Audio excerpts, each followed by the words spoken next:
చెప్పాలంటే ఒకైనా తాజా ముఖ్యమంత్రి ఇంకొకైనా మాజీ ముఖ్యమంత్రి ఇద్దరు కూడా లీడ్ కొనసాగిస్తున్నారు. ఇద్దరు కూడా ఒకే పార్టీ నుంచి ప్రత్యర్థులుగా మారిన సిచ్యువేషన్. సో ప్రెజెంట్ మనం బిగ్గెస్ట్ బ్రేకింగ్ చూస్తున్నాం. కొలాబోలో స్పీకర్ రాహుల్ సర్వేకర్ ముందంజలో ఉన్నారు. ఇక బారామతిలో అజిత్ పవార్ కూడా లీడింగ్ లో ఉన్నారు. సో నాగపూర్ సౌత్ వెస్ట్ లో ఫడ్నవీస్ లీడింగ్ లో ఉన్నారు. సో చాలా ముఖ్యమైనటువంటి కీలకమైన నాయకులకు సంబంధించి బ్రేకింగ్ చూస్తున్నాం. మనం కీ కంటెంటర్స్ గా మాట్లాడుకుంటున్నాం. At the same time Maharashtra గురించి మాట్లాడుకున్నాం. ఇప్పుడు జార్ఖండ్ కి సంబంధించి జార్ఖండ్ లో ఇటు ఇండియా బ్లాక్ కి ఝలక్ ఇవ్వబోతున్నారా ప్రజలంటూ కూడా చర్చ జరుగుతోంది. మరి మహాముఖ్యంగా ఎగ్జిట్ పోల్ కి సంబంధించి మాట్లాడుకున్న సందర్భంలో కూడా క్లియర్ కట్ గా జార్ఖండ్ లో ఈసారి ఇండియా బ్లాక్ రాదు, వచ్చేది ఎన్డీఏ కూటమి అంటూ చెప్పిన సందర్భాన్ని చూసాం.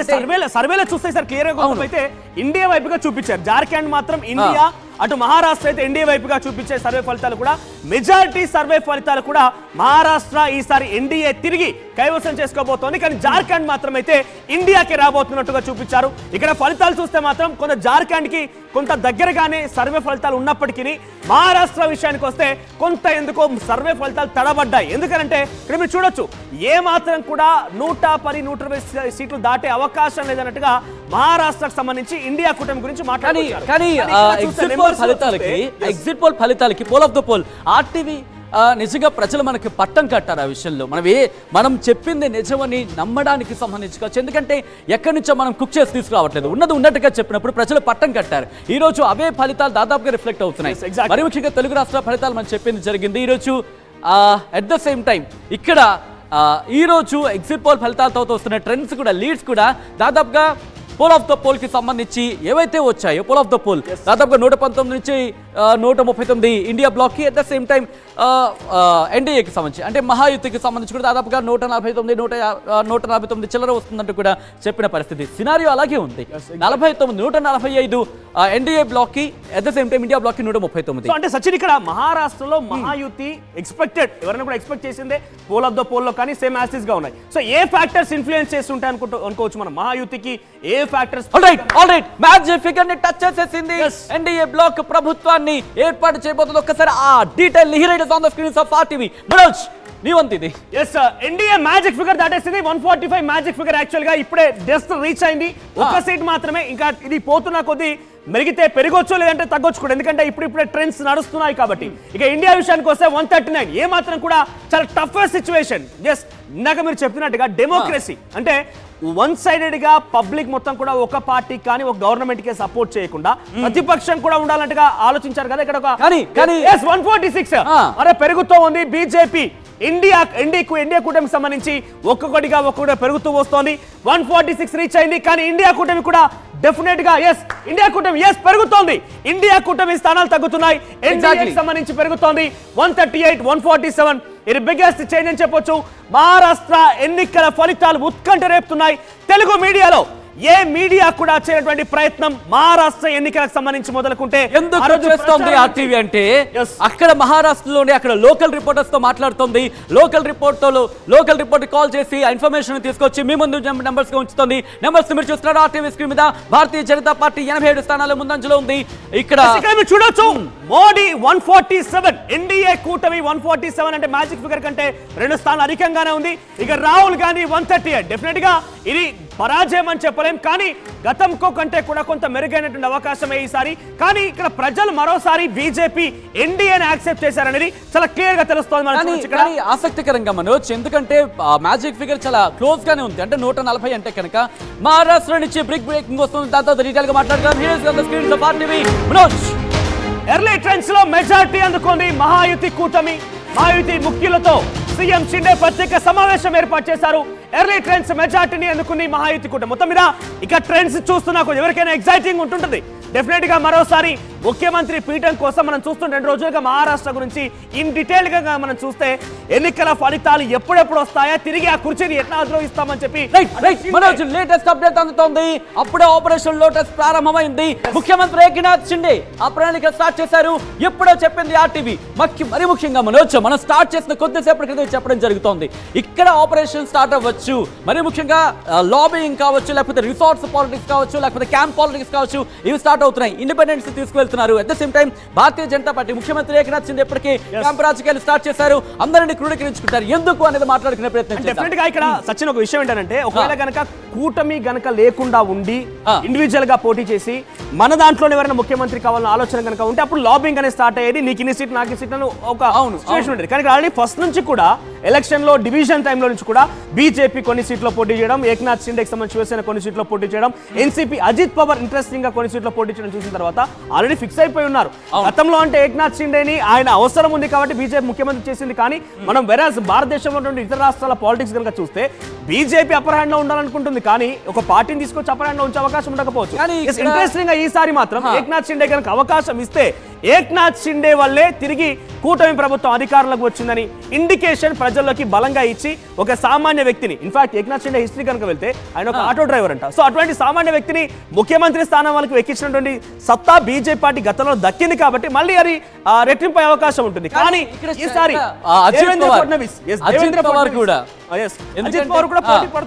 ఏమంటే భారతీయ జనతా పార్టీకి చూసాం ఇక్కడున్న కీలకమైన నేతలని ఇటు కేంద్రంలోకి పట్టుకెళ్ళి కేంద్ర మంత్రులు చేసేసిన దగ్గర పరిస్థితిని నార్మల్ చేసే సిచ్యువేషన్. కానీ శరద్ పవార్ కి సంబంధించి అజిత్ పవార్ అఫ్ కోర్స్ వెనుకంజలు ఉన్నప్పటికీ 28 స్థానాల్లో లీడ్ లో ఉన్నారు. లేదు కాదు నేను ఉండనని చెప్పి ఆయన మొత్తం అంతా పట్టుకెళ్ళిపోయారు అనుకో ఉన్న ఏమంటాడు మనకి ఉన్న మొదలుగా మోసం వస్తుంది. కాబట్టి ఈజీ ఏం కాదు. బీజేపీతో క్యాల్కులేషన్ వన్స్ వచ్చిన తర్వాత బీజేపీ అంత ఈజీగా వదిలేస్తున్న అవకాశం ఉంది. ఏ రకంగా ఆయన పొలిటిసైజ్ చేస్తుందా ఏదో చేసి మెసమరైజ్ చేసే అవకాశం ఉంటుంది. సో ఇప్పటివరకు మనం ట్రెండ్స్ చూస్తే 145, 140 ఇండియా కూటమి మరో 2 స్థానాలు పెంచుకుంది. 140 ఇండియా కూటమి, ఎన్డీఏ 145. చాలా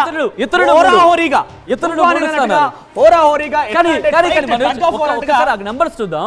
ఇతరులు 3 స్థానాలు అంటే ఈక్వల్ గా అనుకుందాం. అంటే ఆఫ్ కోర్స్ ఈ ఇండిపెండెన్స్ కూడా అనుకోని ఖాతాలో ఇటు ఇండియా ఖాతాలో డెఫినెట్ గా 144. Oh my god. ఇప్పటికి మనం ఒక మాట కరాఖండిగా చెప్పాల్సింది ఇండియా కూటమికి అవకాశం లేదని ఏం లేదు. ఎందుకంటే వాళ్ళు పోటీ ఇస్తూ వస్తున్నారు. 1, 2 అప్ అండ్ డౌన్ అవుతున్నాయంటే అదే స్థాయిలో పోటీ ఇస్తున్నారు. అనూహ్యంగా ఏదైనా డ్రాస్టిక్ జరిగితే జరగవచ్చేమో చివరి విషయంలో. ఎందుకంటే కొన్ని సర్వే సంస్థలకు సంబంధించి చూస్తే మహారాష్ట్ర ఎట్లా బెడిసికొట్టిందో, తెలంగాణ ఎట్లా బెడిసికొట్టిందో ఆ రకంగానే బెడిసికొట్టి. కానీ ఇక్కడ ఇప్పుడు హంగ్ అసెంబ్లీకి వెళుతుంది అనేది చర్చ జరుగుతుంటుంది. ఎందుకంటే మనం చూస్తే 144 ఇంకొక స్థానం కావాలి. కాబట్టి ఒక్కసారి ఆ గ్రాఫిక్స్ కి వెళ్ళే ప్రయత్నం చేద్దాం. గ్రాఫిక్స్ లో ఫుల్ ఫ్రేమ్ లో చూసే ప్రయత్నం చేద్దాం. మహారాష్ట్రకు సంబంధించి here is on the screens of RTV. NDA కూటమికి 144. మనోజ్ ఎన్డీఏకి 144 మ్యాజిక్ ఫిగర్ దగ్గర కొంత అప్ అండ్ డౌన్ అవుతోంది ఎన్డీఏ కూటమి. ఇండియా కూటమి మాత్రం దాని జోరు కొనసాగిస్తోంది 141. అంటే ఇక్కడ ఇండియా కూటమి కూడా అది అసాధ్యమైనది ఏం కాదు. డెఫినెట్ గా 2-3 స్థానాలే కాబట్టి పెరిగితే పెరగొచ్చు, ఏదైనా జరగవచ్చు. తెలంగాణ అసెంబ్లీ ఎగ్జిట్ పోల్స్ చూసాం, మనం తెలుగు రాష్ట్రాలకు సంబంధించి ఎగ్జిట్ పోల్స్ చూసాం. ఎవరి కూడా ఊహకందని రీతిలో మొత్తం తారుమారైపోయాయి. ఎగ్జిట్ పోల్స్ అనేది ఎగ్జాక్ట్ అవుతాయని కొన్ని సందర్భాల్లో మనం చెప్పలేం. సో కొన్ని సందర్భాల్లో డ్రాస్టిక్ గా కూడా ప్రజలు నాడి పసగడడం కూడా ఎగ్జిట్ పోల్స్ ఫలితాలకి కొంత అంతు చిక్కకపోవచ్చు. నరాలు తెగే ఉత్కంఠనే చెప్పుకోవాలి. ఎందుకంటే టగ్ ఆఫ్ వార్ బహుశా దాన్ని మించింది అనుకోవాలి. ఎందుకంటే అటువంటి టగ్ ఆఫ్ వార్ ఇద్దరికి సంబంధించి 144, 141 పెద్ద డిఫరెన్స్ ఏం కాదు. 140 అదర్స్ సంబంధించి కనుక నిజంగానే అదర్స్ అని వచ్చారంటేనే వాళ్ళు బీజేపీకి యాంటీగా వెళ్ళినట్టుగా మనం భావించాం. ఎందుకంటే ఇండివిజువల్ గా బయటకు వచ్చి పోటీ చేశారు కాబట్టి. అదర్స్ కూడా 3 ఉన్నారు. ఇన్ఫాక్ట్ వాళ్ళు కనుక అంటే ఇక్కడ మహా వికాస్ అఘాడీ కూడా కొట్టిపడలేము. ఎందుకంటే టికెట్లు ఇవ్వకపోతే కూటమిలో టికెట్లు ఇవ్వకపోతే బయటకు వచ్చి పోటీ చేసే వాళ్ళు కూడా ఉన్నారు. కాబట్టి ఆ 3 కూడా ఇన్ఫాక్ట్ వాళ్ళు కూడా కనుక రాహుల్ గాంధీతో జత కడితే కనుక పెద్దగా ఇది ఈక్వల్ అయ్యే అవకాశం. 144, 141 జస్ట్ అదర్స్ 3 అంటే వీళ్ళు కూడా జత కలితే ఈక్వల్, పెద్దగా డిఫరెన్స్ అయితే ఏం లేదు. సో ఇప్పటివరకు 280 రిజల్ట్స్ అయితే మనం ట్రెండ్స్ చూస్తున్నాం. ఎన్డీఏ 144, ఇండియా 141, అదర్స్ 3 లో ఉన్నారు. పెద్దగా ఇది డ్రాస్టిక్ చేంజ్ అయితే కాదు. ఇండివిజువల్ గా పార్టీ పరంగా చూస్తే కనుక another big breaking from Uttar Pradesh. నేరుగా మహారాష్ట్ర నుంచి ఉత్తరప్రదేశ్ వెళ్ళిపోదాం, పైకి వెళ్ళిపోదాం. యూపీకి సంబంధించి యూపీ ఉప ఎన్నికల్లో బీజేపీ హవా చాటుతుంది. మొత్తం 9 అసెంబ్లీ స్థానాలు ఆధిక్యతను కనబరుస్తోంది అక్కడ భారతీయ జనతా పార్టీ. ఇంట్రెస్టింగ్ గా పార్లమెంట్ ఎన్నికల ఫలితాల తర్వాత సినారియో అక్కడ ఒక్కసారిగా చేంజ్ అయిపోయింది. ఇది అసెంబ్లీ ఎలక్షన్స్ మీద ఇంపాక్ట్ చూపిస్తుందని చెప్పి భారతీయ జనతా పార్టీని ఒకనొక సందర్భంలో భయపడింది, కాస్త జంకింది. కానీ ఇప్పుడు బైపోల్లో చూసుకున్నప్పుడు 9 స్థానాల్లో లీడ్ లో ఉంది. అంటే ఓకే, సెట్ అయ్యింది, సిచ్యువేషన్ సెట్ చేసుకుంది, ప్యాటర్న్ సెట్ అవుతుంది అనుకోవాలా మనం. లేకపోతే పార్లమెంట్ వేరు అసెంబ్లీ వేరు అనుకుంది అనుకోవాలి. అంటే డెఫినెట్ గా పార్లమెంట్ అసెంబ్లీ వేరు, ఎందుకంటే మనం చూస్తే తెలుగు స్టేట్స్ లో కూడా ఎప్పుడు లేని విధంగా పార్లమెంట్ లో ఈ స్థాయిలో బీజేపీకి ఆధిక్యం వచ్చిందంటే డెఫినెట్ గా అది మోడీ హవా అనుకోవాలా, లేకుంటే అయోధ్య రామ మందిరం ఎఫెక్ట్ అనుకోవాలా, ఏదో రకంగా డెఫినెట్ గా మనం డిఫరెన్షియేట్ చేయాల్సింది. సో ఇక్కడ మనోజ్ ఆసక్తికరంగా జార్ఖండ్ ఎలక్షన్స్ తీర్పు కూడా మారుతోంది, కట్టుగా మారింది, అక్కడ నెక్ టు నెక్ మారింది. ఎన్డీఏ 35-31. ఒక్కసారి ఇక్కడ కూడా ఎన్డీఏనే లీడ్ గా చూస్తున్నాం. 35 ఎగ్జిట్ పోల్స్ సంబంధించి చూస్తే కనుక డెఫినెట్ గా మార్పు కనబడుతుంది. NDA 35, India 31. సో ఇప్పటివరకు అయితే ఇంకా ఇతరులు ఖాతా తెరవలేదు. ఇప్పటివరకు 81 సీట్స్ సంబంధించి కేవలం ఇంకా కూడా ఇక్కడ కూడా ఆట కూడా రసవత్తరంగా మారింది. రెండు స్టేట్స్ ఎలక్షన్స్ లో కూడా నువ్వా నేనంటే త్వరగా జరిగాయి. మ్యాజిక్ ఫిగర్ కి కనీసం దగ్గరగా కూడా ఎక్కడ కనిపించట్లేదు. ఇద్దరు కూడా ఎవ్వరు కూడా మ్యాజిక్ ఫిగర్ ని కనీసం ఇలా టచ్ చేస్తారనే కూడా కనిపించట్లేదు. ఎందుకంటే 35-31 అంటే 66, ఇంకొక 20 స్థానాలు మాత్రమే ఉన్నాయి. 20 స్థానాల్లో ఎవరు సత్తా ఏంటి అనేది తేలిపోతుంది. అంటే జార్ఖండ్ చిన్న రాష్ట్రం అయినప్పటికీ కంపారిటివ్ అసెంబ్లీ దాని ఇంపాక్ట్స్ మాత్రం దేశవ్యాప్తంగా ఉంటాయి. ఎందుకంటే ఇప్పుడు ట్రెండ్స్ స్టార్ట్ అవుతున్నాయి కాబట్టి అప్పుడే మనం అంచనా వేయడం కొంచెం కష్టం. ఒక హాఫ్ అన్ అవర్ లో అయితే సెట్ అయ్యి ఇప్పుడు మనం కంబ్యాక్ టు మహారాష్ట్ర గురించి చూస్తుంటాం. టగ్ ఆఫ్ వార్ చాలా క్లియర్ తెలుస్తుంది, ప్రజా అభిప్రాయం ఏంటనేది చాలా క్లియర్ తెలుస్తుంది. కానీ జార్ఖండ్ సంబంధించి కొంచెం డ్రాస్టిక్ గా ఉంది. పూర్తిగా ఇంకా 81 ఉన్నాయి. మ్యాజిక్ ఫిగర్ ఎవరు చేరగలేరు.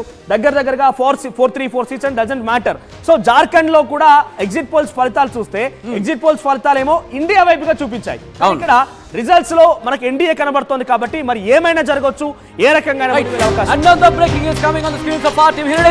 జార్ఖండ్ లోను ఆధిక్యతలు మారుతున్నాయి. పోటాపోటీగా మారింది ఇండియా అలాగే ఎన్డీఏ కూటమిల మధ్య పోటీ. జార్ఖండ్ లో ఈక్వేషన్స్, క్యాలిక్యులేషన్స్, నెంబర్స్ అన్ని మారిపోతున్న సినారియో మీరు చూస్తున్నారు. ఇక్కడ హేమంత్ సోరెన్ కి సంబంధించి ఆ జైలుకు వెళ్ళిన సిచ్యువేషన్, చంపే సోరెన్ కి సంబంధించి అక్కడ ముఖ్యమంత్రిగా తొలగించిన పరిస్థితి, ఆ తర్వాత మళ్ళీ ఆయన ముఖ్యమంత్రి పదవికి ఎక్కడం, ఇవన్నీ కూడా ఈక్వేషన్స్ ని అక్కడ డిసైడ్ చేయబోతున్నాయా? ఒకటే చెబుతోంది, కక్ష సాధింపు చర్యలు అంటూ కూడా చెప్పిన